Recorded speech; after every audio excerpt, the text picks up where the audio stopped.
माफ़ करना सीखिए, क्योंकि हम भी ईश्वर से यही उम्मीद रखते हैं। किसी का अच्छा ना कर सको तो उसका बुरा भी मत करना, क्योंकि दुनिया कमज़ोर है लेकिन दुनिया बनाने वाला नहीं। कोई भी इंसान जन्म से नहीं बल्कि अपने कर्मों से महान बनता है। मन ही सब कुछ है, जैसा आप सोचते हो वैसा बन जाते हो। जब तक शरीर है तब तक कमजोरियां तो रहेंगी ही, इसलिए कमजोरियों की चिंता छोड़ो और जो सही कर्म है उस पर अपना ध्यान लगाओ। अगर आप किसी और के साथ गलत करने जा रहे हो तो अपनी बारी का इंतज़ार ज़रूर करना। पक्षी जिंदा रहने के लिए चींटी को खाती है, और जब पक्षी मर जाता है तब वही चींटी उसे खाती है। वैसे ही एक पेड़ से हजारों माचिस की तिल्लियाँ बनाई जाती हैं, लेकिन एक ही माचिस की तिल्ली काफ़ी होती है हजारों पेड़ों को जलाने के लिए। किसी को डर है कि भगवान देख रहा है, और किसी को भरोसा है कि भगवान देख रहा है। कीमत दोनों को चुकानी पड़ती है, बोलने की भी और चुप रहने की भी। हमेशा याद रखो, आप अपनी परेशानियों से कई गुना ज़्यादा बड़े हो।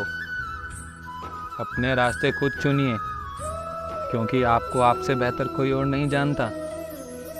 भीड़ हमेशा उसी रास्ते पर चलती है जो रास्ता आसान होता है।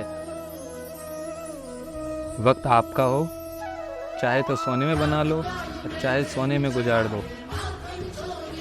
श्री कृष्ण कहते हैं नर्क के 4 द्वार हैं: क्रोध, मोह, लाभ और अहंकार।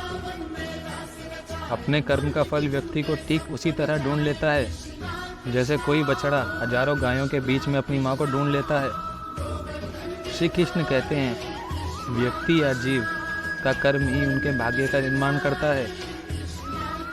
शब्द ही जीवन को अर्थ दे जाते हैं और शब्द ही जीवन का अनर्थ कर जाते हैं।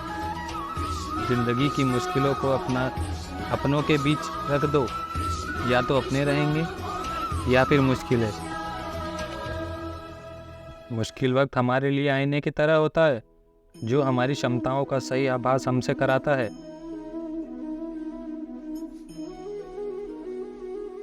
अपने सबसे खास से धोखा खाने के बाद लोग चाहकर भी किसी पर संपूर्ण भरोसा नहीं कर पाते, और यही जीवन का सत्य है। जिंदगी में 2 लोगों का होना बहुत ज़रूरी है।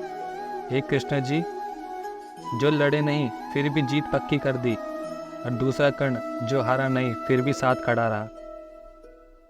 जिस व्यक्ति को अपने कदर नहीं, उसके साथ खड़े रहने से अच्छा आप अकेले रहो। अहंकार तब उत्पन्न होता है जब हम भूल जाते हैं कि प्रशंसा हमारी नहीं हमारे गुणों की हो रही है।